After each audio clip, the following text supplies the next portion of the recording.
Welcome back everyone. About 3 years ago I made this video. Let's do a side-by-side comparison here. That's me, apparently, talking about creepypastas back in 2015. Wow, time really flies when you're listing things from 10 to 1 in order. I've done some big gaps between parts in series on this channel, but this I think is the longest of all time. Well, I better make this a good one then, I guess. My name is Danny Burke and this is the top 10 scariest creepypastas part 2. Also, I'm sure you guys all know how long creepypastas can be. If I was to do 10, it would be like an hour-long video. So this isn't me just reading them out, it's more of a summary, and I also hope it encourages people who haven't heard of them before to go and check out the full stories. Alright, let's get into it. Starting off number 10 now, we have Jeff the Killer. This is one that somehow I didn't include in the first part. I'm sorry, I don't know how I missed it out looking back at it. I thought I'd start off with it this time to make up for it though. This is the famous story of Jeff, a normal boy living a normal life until the age of 13. His family moved him to a new area against the wishes of he and his brother Leo. They were attacked by bullies, and when Jeff fought back he hurt them so badly that the police tried to take him away. The depression and rage he felt after this encounter shows how Jeff went from a normal boy to a twisted psychopath. The next time he met the bullies,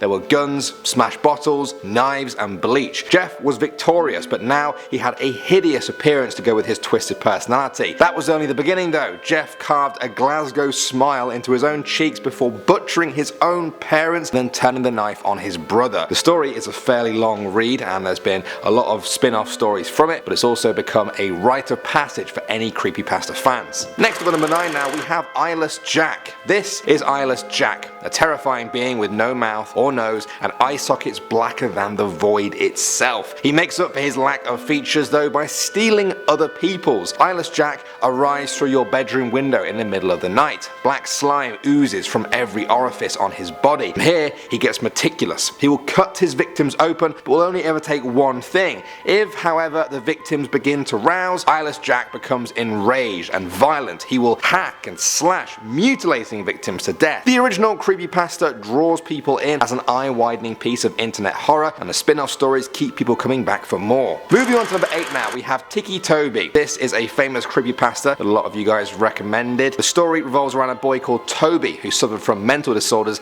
as a child. It talks of him being bullied and also being homeschooled. He was abused by his father, and when he turned 17 his sister was killed in a car crash. This sent him over the edge mentally, and one night returning from hospital, Toby saw the Slender Man, a man who needs no introduction. Slender Man stalked Toby for weeks, causing many visual and auditory hallucinations. His mother brought him to a psychiatrist, but to no avail. He dreamed of his sister's corpse, followed by an attack by the Slender Man. The voice in his head told him to kill his father, and one day those voices got the upper hand. Toby stabbed his father in front of his mother. In a desperate attempt to escape the police, he set the whole neighborhood on fire, but was soon surrounded by the flames. Just before he was consumed, Slender Man appeared in front of him and saved him. 2 weeks later, Toby's mother heard that her son was the main suspect in the murder of several teenagers. From this day on, Toby was a proxy of Slender Man. Moving on to number 7 now, we have Ben Drowned. This was another creepypasta that many of you guys said I should have included in the first part. I went and found it, and wow, it's a long one. Essentially, it's a story written by Alex Hall, who's also known as Jaducible. It revolves around an old Majora's Mask cartridge that is haunted by the spirit of a boy named Ben. In life, he was sacrificed by the Moon Children cult. His father was the one to drown him. The cartridge, with his spirit in, was passed from person to person until landing in the hands of the storyteller. He says that the game glitched in weird places, characters spoke strangely, and the music sometimes played backwards. The story goes on to explain the influence of the cult, what really happened to Ben, and maybe why you shouldn't trust a storyteller at all. Next up at number 6 now, we have Clockwork. Her real name was Natalie Ouellette. She was once a normal girl, nothing out of the ordinary, either good or bad. However, when she was young, very young, the story was that Natalie was abused by her own family. The abuse mainly came in verbal and physical forms, although the details are quite hazy. During it all, Natalie is unable to tell anyone of the pain that she is going through. Eventually, she comes to believe that time itself, the very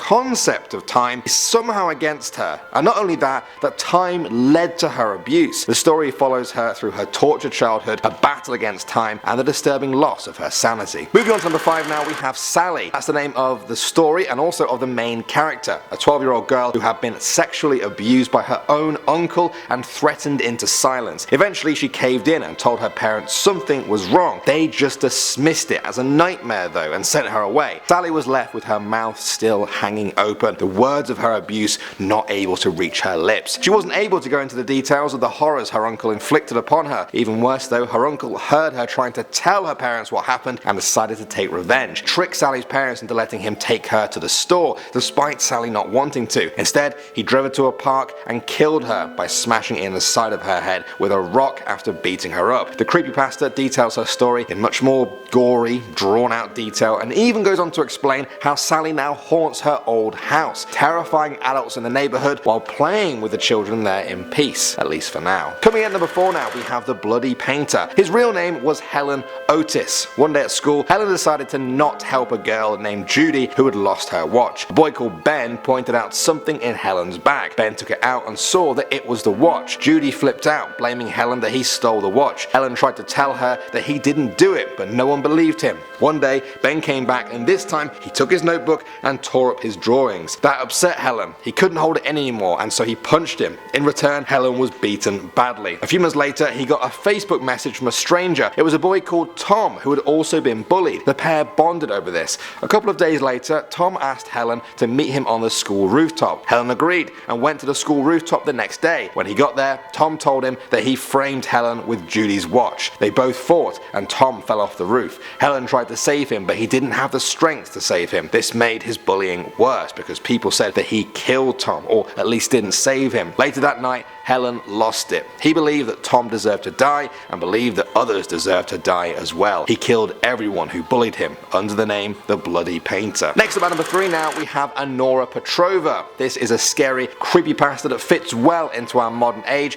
It's the story of a woman who was on track to become a promising figure skater in the US. Everything was going great until she discovered an evil, sentient Wikipedia page about her own life. It somehow detailed her death and the deaths of her family. It drove her to insanity. ANNORA tried to edit the page. She tried desperately to change her own fate, but her life spiraled out of control in the most horrific ways. The harrowing tale is told from the point of view of ANNORA as she continues on the descent into madness. Perhaps the creepiest part of the whole thing is that the Wikipedia page stops talking about her fairly on and instead starts addressing the reader. That's you. It instills a fear in people that it could happen to anyone, and it's a reminder that with the growth of the internet in this new age of information, there are many corners for evil to hide. Next up now guys, at the number 2 spot we have Judge Angel. Originally she was called Diana. Ever since she was born, her father never loved her. She looked nothing like her parents and all her family ever seemed to notice were her eyes. Those deep, black, soulless eyes. Eventually her father even left the household, unable to be around her. When she was 15, Diana was beaten by her father for wanting to go outside. Diana was not allowed to. When her mother tried to comfort her, her father turned on her too. One night Diana and her mother decided to run away on Christmas Eve that year. When the mother told the father this plan, he flew into a rage and beat her to death. Diana then picked up a sword from her father's study. After a final confrontation, she slew him on the spot, pronouncing him guilty. She burned the house. She was seen by witnesses for the last time standing outside of the burning home, and people swore she had wings. And finally, number 1 now, we have Nurse Anne. This story tells of Anne Lucen Mia. She was once a normal, hard-working nurse who unfortunately could never seem to get things right. Try as she might, there were always terrible mistakes when treating her patients. One day though, a serial killer caught her at work. When she entered the room, the killer jumped her and started cutting her up into pieces. One of the other nurses found her dead. They took her to a specialist hospital and unbelievably, they were able to stitch Nurse Anne back together again. A disembodied voice helped her track down her killer and enact her revenge upon him. After she started killing though, she just couldn't stop. As time went by, her killing only increased. In the end, other creepypasta characters took an interest in her. To see her involvement with the other characters and the full extent of the grisly deeds, you'll have to read the full story of Nurse Anne. Alright, there we go. Those creepypasta creepypastas should do you for another 3 years, I think. I'm just kidding though. If you guys want a part 3 straight away, then I will be in the comments section on this video to see who wants it. If you think 3 years was maybe too soon and you want another video, that's fine too. Either way, let me know what you want to see next here on Most Amazing Top 10. My name is Danny Burke. Thanks for watching, guys, and I'll see you all in the next video.